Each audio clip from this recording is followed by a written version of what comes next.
ಷಡ್ಯಂತ್ರಕ್ಕೆ ಇದು ಸಂದೇಶವನ್ನು ಪರಮಾತ್ಮನ ಮುಖಾಂತರ ನಿಮ್ಮ ಮೂಲಕ ತಿಳಿಸ್ಲಿ ಅಂತಕ್ಕಂಥದ್ದನ್ನು ನಿಮ್ಮಲ್ಲಿ ವಿನಂತಿಯನ್ನು ಮಾಡ್ತೀನಿ. ಧನ್ಯವಾದಗಳು.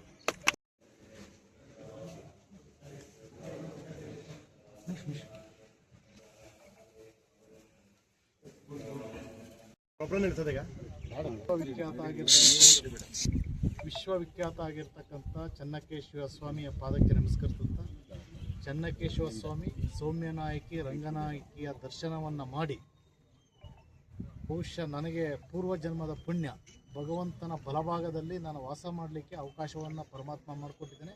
ಈ ಕ್ಷೇತ್ರದ ಸೇವೆಯನ್ನು ಮಾಡಲಿಕ್ಕೂ ಸಹ ಅವಕಾಶವನ್ನು ಮಾಡಿಕೊಟ್ಟಿದ್ದೇನೆ. ಇಷ್ಟೆಲ್ಲ ಯಾವುದೇ ಕರೆ ಇಲ್ಲದಲ್ಲೇ ಧರ್ಮಸ್ಥಳಕ್ಕೆ ಹೋಗಬೇಕು, ಸತ್ಯವನ್ನು ಮಾಡಬೇಕು, ಚನ್ನಕೇಶವ ಸ್ವಾಮಿಯ ಕರಿಕಲ್ಲ ಮೇಲೆ ಪ್ರಮಾಣವನ್ನು ಮಾಡಿ ಹೋಗೋಣ ಅಂತಕ್ಕಂಥ ನಮ್ಮ ಕ್ಷೇತ್ರದ ಎಲ್ಲ, ವಿಶೇಷವಾಗಿ ನನ್ನ ಆತ್ಮೀಯ ಸಹೋದರರಿಗೆ ಸಹೋದರಿಯರಿಗೆ ಅಭಿನಂದನೆಯನ್ನು ಈ ಸಂದರ್ಭ ಸಲ್ಲಿಸ್ತೀನಿ.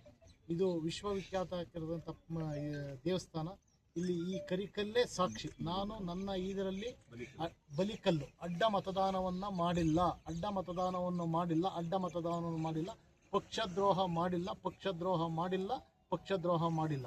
ಈ ಕ್ಷೇತ್ರಕ್ಕೆ ಇದು ಒಂದು ದೊಡ್ಡ ಷಡ್ಯಂತ್ರ. ಈ ಕ್ಷೇತ್ರಕ್ಕೆ ಈ ದೇಶದ ನೆಚ್ಚಿನ ಪ್ರಧಾನಮಂತ್ರಿ ನರೇಂದ್ರ ಮೋದಿಯವರು ನನ್ನ ಚುನಾವಣೆಯ ಸಂದರ್ಭದಲ್ಲಿ ಪ್ರಚಾರವನ್ನು ಮಾಡಿದರೆ, ಅವರಿಗೆ ಅನ್ಯಾಯವನ್ನು ಮಾಡಿದರೆ ಆ ಭಗವಂತನೂ ನಮ್ಮನ್ನು ಕ್ಷಮಿಸಲ್ಲ. ಆ ಪಕ್ಷದಲ್ಲಿದ್ದು ನಾನು ಪ್ರಾಮಾಣಿಕವಾಗಿ ನಮ್ಮ ಪ್ರತಿಪಕ್ಷದ ನಾಯಕರು ಸೂಚಿಸಿದಂಗೆ ನಾನು ಮತವನ್ನು ಚಲಾವಣೆ ಮಾಡಿದ್ದೀನಿ. ಯಾವುದೇ ಅಡ್ಡ ಮತದಾನವನ್ನು ಮಾಡಿಲ್ಲ. ಆ ಪರಮಾತ್ಮನೇ ಸಾಕ್ಷಿ ಅಂತಕ್ಕಂಥದ್ದನ್ನು ಈ ಸಂದರ್ಭ ಹೇಳ್ತಾ, ಬಹುಶಃ ನನಗೆ ಯಾರೂ ಸಹ ಭಗವಂತ ಸಮೃದ್ಧಿಯಾಗಿಟ್ಟಿದ್ದಾನೆ. ಯಾರು ಕೊಂಡ್ಕೊಳಕ್ಕಾಗ್ತಕ್ಕಂಥದ್ದಲ್ಲ. ಕೊಂಡ್ಕೊಳೋದು ಒಂದೇ ಒಂದರಲ್ಲಿ, ಪ್ರೀತಿನಲ್ಲಿ. ಅದು ಯಾವ ಪ್ರೀತಿನಲ್ಲಿ ಅಂದರೆ, ಇಲ್ಲಿ ಸೇರಿರ್ತಕ್ಕಂಥ ಬಹುಶಃ ಈ ಭಾಗದಲ್ಲಿ ಮಾತ್ರ ಇಲ್ಲಿರ್ತಕ್ಕಂಥವ್ರು ಎಲ್ಲರೂ ಸಹ ಅಲ್ಲಿ ಮೂಡಿಗೆರೆ ಹತ್ರ ಇದ್ದಾರೆ. ಅವ್ರು ಮಾತ್ರ ನನ್ನನ್ನು ಕೊಂಡ್ಕೊಳಕ್ಕೆ ಸಾಧ್ಯನ ಹೊರತು ಹಣದಿಂದ ಆಗಲಿ ಇನ್ನೊಂದಿಂದ ಆಗಲಿ ದೌರ್ಜನ್ಯ ಕೊಂಡ್ಕೊಳಕ್ಕಾಗಲ್ಲ ಅಂತಕ್ಕಂಥದ್ದನ್ನು ಈ ಭಗವಂತನ ಮೇಲೆ, ಚನ್ನಕೇಶವನ ಬಲಿಗಲ್ಲಿನ ಸಾಕ್ಷಿಯಾಗಿ ನಾನು ಅಡ್ಡ ಮತದಾನ ಪ್ರಮಾಣ ಮಾಡಿ ನಾನು ಈ ಕ್ಷೇತ್ರದ ಜನತೆಗೆ ಏನು ನನ್ನ ಮೇಲೆ ಇಟ್ಟಿರ್ತಕ್ಕಂಥ ವಿಶ್ವಾಸವನ್ನು ಇಟ್ಟಿದ್ದಾರೆ, ಯಾರೊಬ್ಬರು ಬಾಯಿನಲ್ಲೂ ಸಹ ಮಾಡಿಲ್ಲ ಅಂತಕ್ಕಂಥದ್ದು ಅದಕ್ಕೆ ಸಾಕ್ಷಿಯಾಗಿ ನಾನು ಪ್ರಮಾಣವನ್ನು ಮಾಡಿ ಹೇಳ್ತಾ ಇದ್ದೀನಿ. ನಾನು ಅಡ್ಡ ಮತದಾನ ಮಾಡಿಲ್ಲ. ಇದಕ್ಕೆ ಭಗವಂತನೇ ಸಾಕ್ಷಿ ಅಂತಕ್ಕಂಥದ್ದನ್ನು ಈ ಮೂಲಕ ತಮಗೆ ತಿಳಿಸ್ಲಿಕ್ಕೆ, ಈ ರಾಜ್ಯಕ್ಕೆ, ದೇಶಕ್ಕೆ, ಯಾಕೆ ಅಂತ ಅಂದರೆ ಈ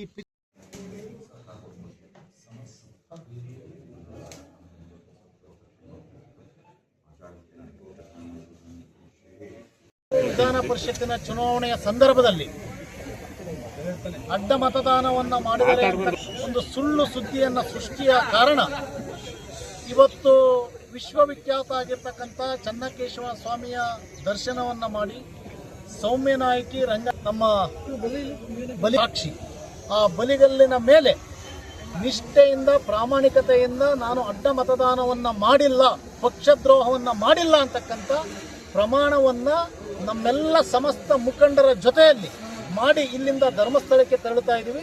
ಧರ್ಮಸ್ಥಳದಲ್ಲಿ ಈಗ ನೇತ್ರಾವತಿಯ ನದಿ ಹತ್ರ ಹೋಗಿ ಅಲ್ಲಿ ಕೈಕಾಲನ್ನು ತೊಳ್ಕೊಂಡು ಅಣ್ಣಪ್ಪ ಸ್ವಾಮಿ ಬೆಟ್ಟವನ್ನು ಹತ್ತಿ ಇಳಿದು ಈಡುಗಾಯನ್ನು ಹಾಕಿ ಅಲ್ಲಿಂದ ಧರ್ಮಸ್ಥಳದ ಮಂಜುನಾಥ ಸ್ವಾಮಿಯ ದರ್ಶನವನ್ನು ಮಾಡಿ, ಹೆಗಡೇಜಿ ಅವರ ದರ್ಶನವನ್ನು ಮಾಡಿ, ಪತ್ರಿಕಾಗೋಷ್ಠಿಯನ್ನು ಮಾಡಿ, ಅಲ್ಲಿ ಪ್ರಸಾದವನ್ನು ಸ್ವೀಕಾರ ಮಾಡಿ ನಾವು ಮತ್ತೆ ನಮ್ಮ ಸ್ಥಳಕ್ಕೆ ಬರ್ತೀವಿ ಅಂತಕ್ಕಂಥದ್ದನ್ನು ತಮಗೆ ಮಾಹಿತಿಯನ್ನು ಕೊಡ್ತಾ ಇದ್ದೀವಿ.